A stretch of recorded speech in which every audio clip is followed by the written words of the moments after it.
राजसी गाय रहती थी।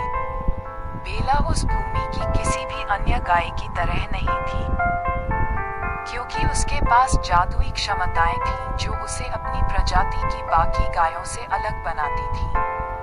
किंवदंती है कि बेला प्राचीन गाय देवी यमथिया की वंशज थी, जिसने अपने वंशजों को तत्वों को नियंत्रित करने की शक्ति प्रदान की थी।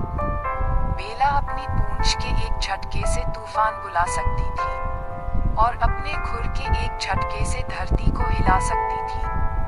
वेलोरिया के लोग बेला का सम्मान करते थे। उन्हें विश्वास था कि वह उन्हें नुकसान से बचाने के लिए भेजी गई एक दिव्य शक्ति है। वे उसे सुनहरे गेहूं और सुगंधित फूलों के उपहार देते थे, ताकि वे उसका अनुग्रह प्राप्त कर सकें और यह सुनिश्चित कर सकें कि उनकी भूमि समृद्ध बनी रहे। लेकिन एक दुर्भाग्यपूर्ण दिन, वेलोरिया पर एक काली छाया छा गई। बेला की शक्तियों से ईर्ष्या करने वाले एक दुष्ट जादूगर ने उसे पकड़ने और अपने नापाक उद्देश्यों के लिए उसके जादू का उपयोग करने की कोशिश की। उसने अपने अनुचरों को गाय को जब्त करने और उसे अपने पास लाने के लिए भेजा। लेकिन बेला इतनी आसानी से नहीं पकड़ी गई। अपनी क्षमताओं का उपयोग करते हुए बेला ने अपने चारों ओर एक जादुई अवरोध बनाया, जिससे जादूगर के उसे पकड़ने के प्रयासों को विफल कर दिया। अपनी प्यारी गाय को खतरे में देखकर वेलोरिया के लोग उसके पक्ष में एकजुट हो गए।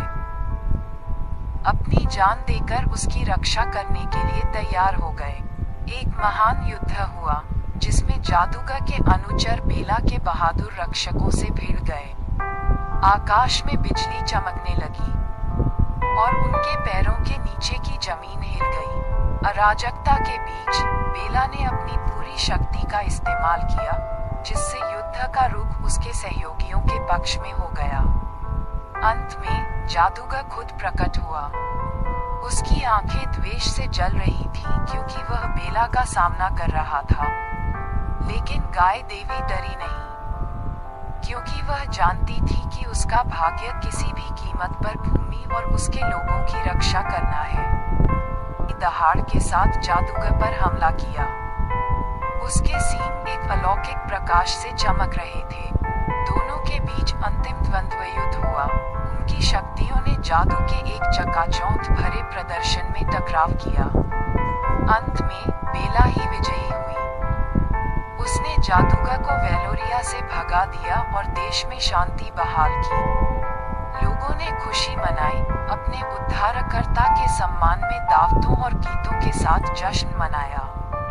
और इस तरह जादुई गाय बेला वेलोरिया में एक किंवदंती बन गई, जो आने वाली पीढ़ियों के लिए आशा और साहस का प्रतीक है। उसकी कहानी सदियों से चली आ रही है, जो अंधकार और निराशा के सामने प्रेम और एकता की शक्ति की याद दिलाती है।